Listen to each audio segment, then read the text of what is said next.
അവളുടെ ഒരു പട്ടാഴി മാധവൻ. കേട്ടോളെ, നീ പഠിച്ചോ പഠിപ്പിച്ചൊക്കെ ഇന്നത്തോടെ മതി. എന്നെ ഒന്ന് വിട്, ഞാൻ വരുന്നില്ല. എനിക്ക് കല്യാണം വേണ്ട. ഞങ്ങൾ അറിയാതെ എന്ന് മുതലാ നിനക്ക് ഈ മാധവൻ ഉണ്ടായത്?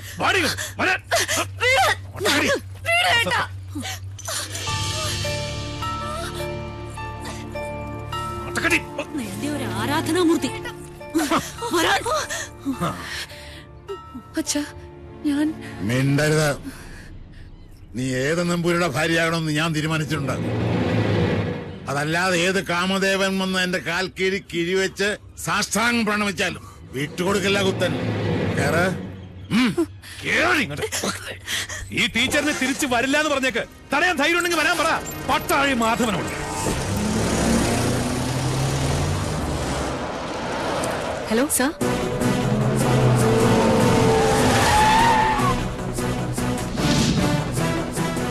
ഇയാളാണോ മാധവൻ? അല്ലച്ചാ, ഇത് കുഞ്ഞുണ്ണിയാ.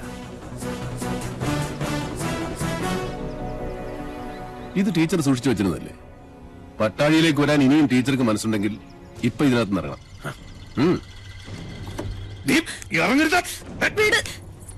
ധൈര്യമായിട്ട് വന്ന് കയറ്. കുഞ്ഞുണ്ണി കൊണ്ടുപോകും ടീച്ചറെ. ഒരുത്തരും നമ്മളെ തടയില്ല. വാ. നീ ഇവിടെ കൊണ്ടുപോകുന്നൊന്ന് കാണട്ടെ. ഈ കൂത്ത് നിന്റെ അമ്മയുടെ കൂത്തമ്പലത്തിൽ വെച്ചാൽ മതിടാ മണിയൻകൊട്ട പോത്തെ. അവനവന്റെ പ്രായത്തിനും ആരോഗ്യത്തിനും ചേരുന്ന അലർച്ച മതി. ഇനി അലറിയാൽ മൂത്ത് നരച്ചെന്നൊന്നും ഞാൻ നോക്കൂല. അടിച്ച് മടക്കി പോത്തുണ്ടി ഡാമിൽ എറിയും. വാസോ, അടിച്ച് കൊല്ലടാ രണ്ടരയും. എന്താടാ?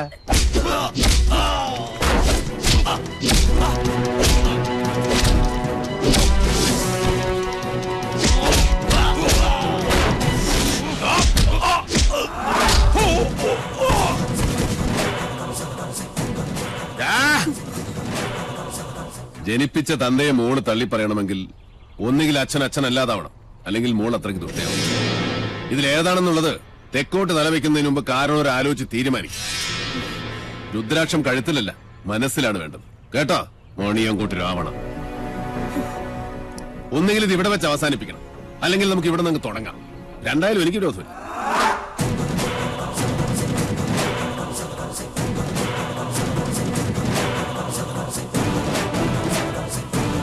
അയ്യോ,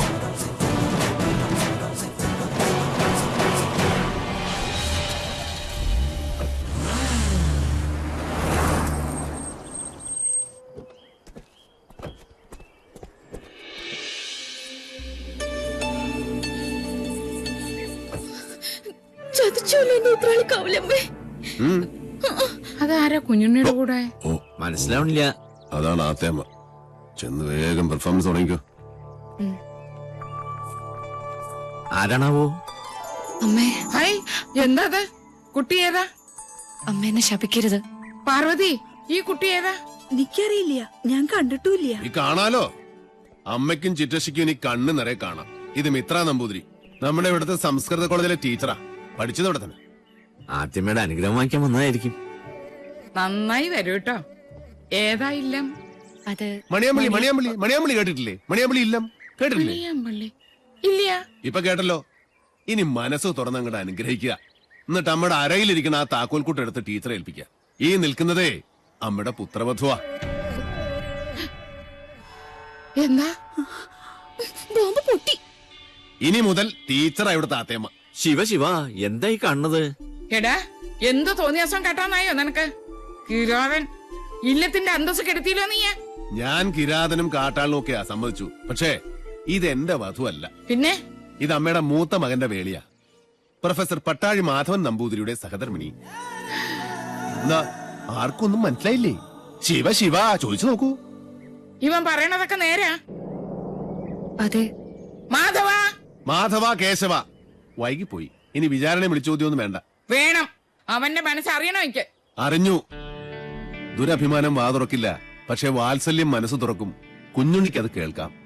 അതേ കുഞ്ഞുണ്ണി കേൾക്കൂ. ഈശ്വര, പാർവതി ഒന്ന് കിടക്കണം. അയ്യോ, അയ്യോ ആത്തേമ്മ. ഉത്തരം മുട്ടുമ്പോ അമ്മയ്ക്ക് സ്ഥിരമായിട്ടുണ്ടാകുന്ന ഒരു ബോധക്ഷയാ. അതിന് മരുന്നില്ല. ടീച്ചർ മുകളിലേക്ക് വെക്കുള്ളൂ. പാണിഗ്രഹണ മന്ത്രം ചൊല്ലി ഒരാൾ മാളികപ്പുറത്ത് കാത്തിരിപ്പുണ്ട്. കുറച്ച് ദിവസമായി. പിന്നെ ഈ സ്നേഹം എന്ന് പറയുന്നത് ഒരു അനുഭൂതിയാ, തരുന്നയാൾക്കും കിട്ടുന്നയാൾക്കും. അല്ലാതെ മനസ്സിന്റെ ഉള്ളറകളിൽ ബീജാക്ഷര മന്ത്രം പോലെ രഹസ്യമായിട്ട് സൂക്ഷിക്കാനുള്ളതല്ല. അനുജന്റെ ഉപദേശം ഞാനിക്കിഷ്ടാവില്ല. അതുകൊണ്ട് ടീച്ചറുടെ തലയുടെ മന്ത്രത്തിൽ ഇതോടെ ചേർത്തൊന്ന് ഓതി കൊടുത്തു നോക്ക്, ചിലപ്പോ ഗുണമുണ്ടാവും.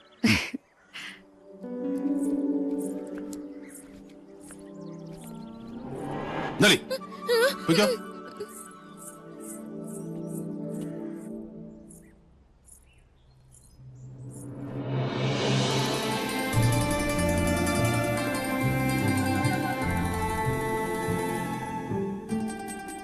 കണ്ടുവല്ലേ, അഗ്നിയാകാനും ഹിമമാകാനും നിമിഷാർത്ഥം പോലും വേണ്ടാത്ത എന്റെ ഉണ്ണിയെ.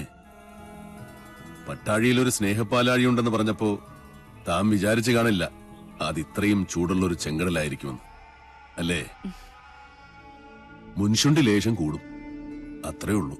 ഇങ്ങനൊരു അനിയനെ കിട്ടാൻ ഈ ഏട്ടൻ സുഹൃതം ചെയ്യണം. അനിയനോ? ജനനം കൊണ്ട് ഞാൻ മൂത്തതാണെന്നേ ഉള്ളൂ, കർമ്മം കൊണ്ട് അവനാ ഏട്ടൻ. പട്ടാഴിൽ എന്തിനും ഏതിനും കുഞ്ഞുണ്ണിയാ കേമൻ. അതെനിക്കിന്ന് മനസ്സിലായി. ഇത്രയും നാള് വിളിച്ച ദൈവങ്ങളോടല്ല, ഉണ്ണിയോടാ ഞാൻ നന്ദി പറയണ്ട്.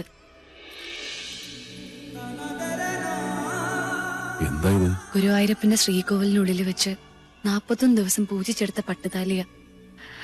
ഇനി ഇതിനൊരു അവകാശം ഉണ്ടല്ലോ.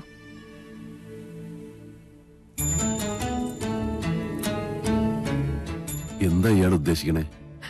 എന്റെ കഴുത്തിൽ ഈ ചരട് കെട്ടിത്തരണം. ഇപ്പോ ഈ നിമിഷം. കൊള്ളാം. കൊട്ടും കുരവയും അഗ്നിസാക്ഷിയുമില്ലാതൊരു വേളി നടക്കട്ടെ, അതാവും യോഗം. എന്നാലും 1000 കർഗഹോമങ്ങളുടെ ബലമുണ്ട് എന്റെ ഉണ്ണിയുടെ ആശീർവാദത്തിന്. അത് മതി, എനിക്കത് മതി.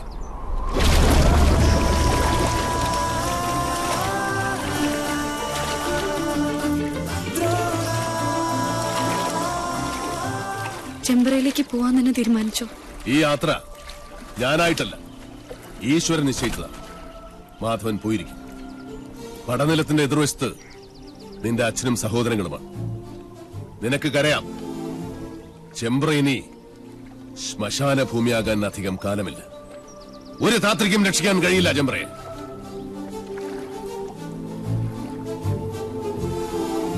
പോസ്റ്റ്മോർട്ടം റിപ്പോർട്ട് കിട്ടി. കുളത്തിൽ കിടന്ന് ശ്വാസം മുട്ടി മരിച്ചെന്നാണ് റിപ്പോർട്ട്. നെല്ലൂർ മന വിൽക്കാനൊരു നീക്കമുണ്ടെന്നറിഞ്ഞു. മന പൊളിച്ചു മാറ്റാനേ പ്ലാൻ. ഒരു ഗ്രഹം ഭൂമിക്ക് മുകളിൽ നിൽക്കണോ വേണ്ടോ എന്ന് തീരുമാനിക്കുന്നത് മനുഷ്യനല്ല, അതിന്റെ കണക്കും ഈശ്വരന്റെ കയ്യിലാണ്.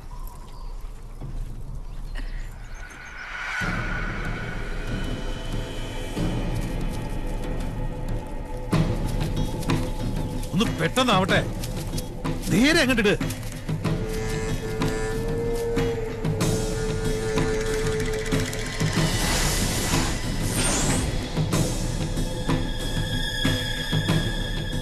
ആ പടവ് വരെ അങ്ങോട്ടിട്ട്. ആ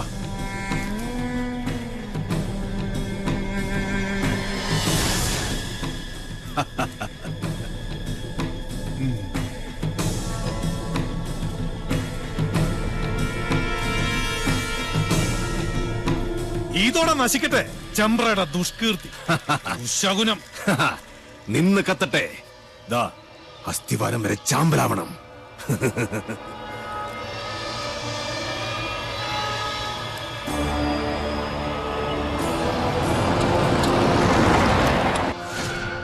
ഒരു തരത്തിൽ പറഞ്ഞാൽ ഇതും ഒരു ബ്രഹ്മഹത്യയാണ്. എല്ലാവരും മനസ്സിൽ അഷ്ടാക്ഷരി അങ്ങനെ ജപിച്ചോളുക.